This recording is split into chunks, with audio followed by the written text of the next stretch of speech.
Hello developers. इस video का objective है हम एक ऑटोमेटेड ब्राउज़र स्क्रिप्ट बना रहे हैं जो गूगल सर्च करती है और नेविगेट करेगी टू द मेंशन्ड यूआरएल और टारगेट टाइटल को और क्लिक इवेंट परफॉर्म करेगी। Additionally it will check for Google AdSense iframe script. अगर स्क्रिप्ट मिले तो ऐड पर क्लिक करेगी। तो चलिए शुरू करते हैं।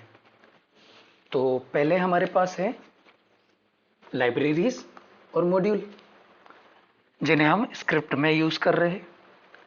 सेलेनियम जो होगा वो ब्राउज़र को ऑटोमेट करने में हेल्प करता है, और थ्रेडिंग जो कि हमने जावा में भी पढ़ी है, मल्टी थ्रेडिंग का कॉन्सेप्ट और ये सब। तो थ्रेडिंग का कॉन्सेप्ट होता है एक से ज़्यादा काम को करने की परमिशन देता है जी भैया। ठीक है भैया।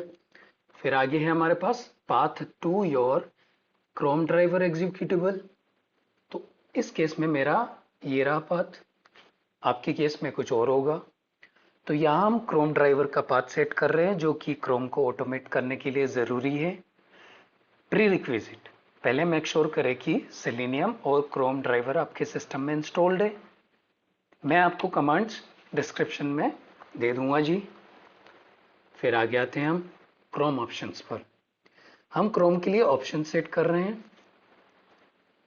Start maximize. आप भैया जी इसका क्या मतलब है जी? इसका मतलब कुछ नहीं है, ब्राउज़र को फुल स्क्रीन में ओपन करना है। ठीक है।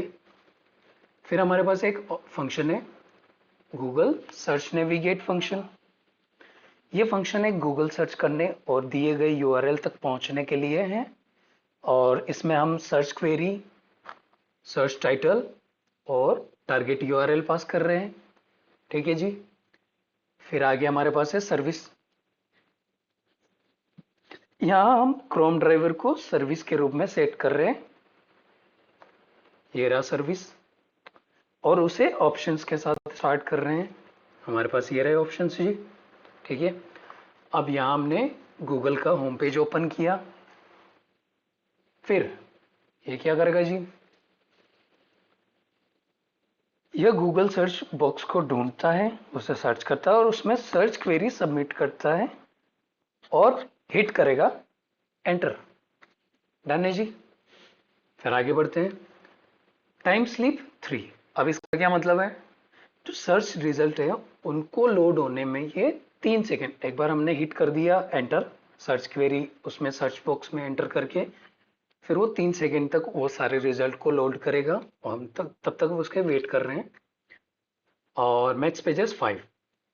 अब इनिशियली हमने 5 पेज 1 लिया है और मैक्स 5 पेजेस लिए हैं।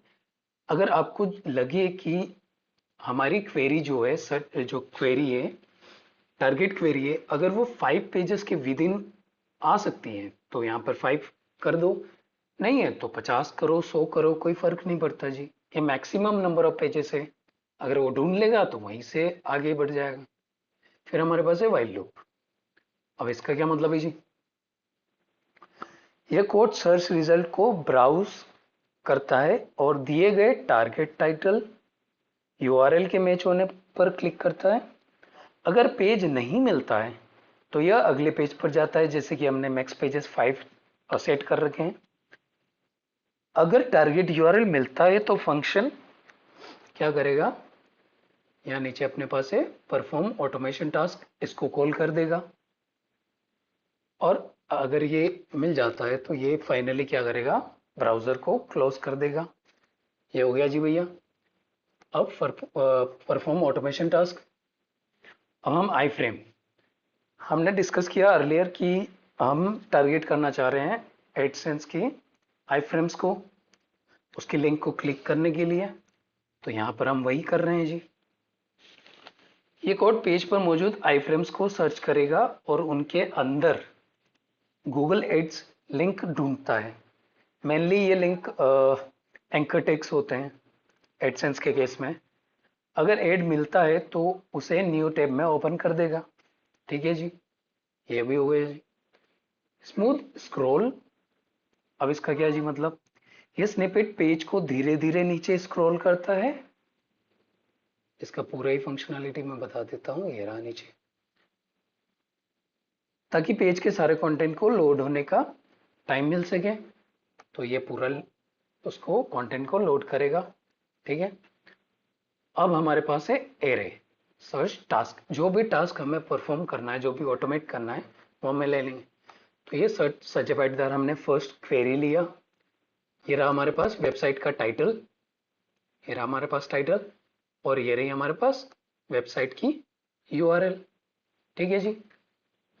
फिर हमारे पास रिपीट काउंट 5। अब इसका क्या मतलब है? पूरी प्रोसेस को 5 टाइम्स रिपीट करना। मतलब एक प्रोसेस लिया, एक थ्रेड लिया, उसको 5 टाइम्स रिपीट करना। अब इसका क्या है काम है? ये फंक्शन दिए गए सर्च क्वेरी, टारगेट टाइटल और यूआरएल के साथ गूगल सर्च और नेविगेशन को रिपीट काउंट पर दोहराता है। मतलब ये जितने भी टाइम है एक थ्रेड को 5 टाइम्स रिपीट करेगा। ठीक है, अब यहाँ पे आता है थ्रेड का कॉन्सेप्ट। ये कोड सर्च पर क्लियर अलग अलग थ्रेड बनाता है और उनको एक साथ स्टार्ट करता है। ठीक है जी, ये भी हो गया।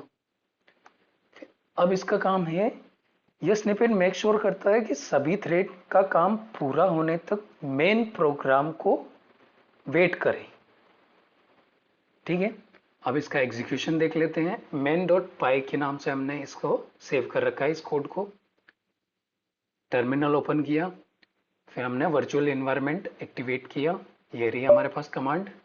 ठीक है, तो हमने 8 एंटर किया, एनवायरनमेंट एक्टिवेट हो गया।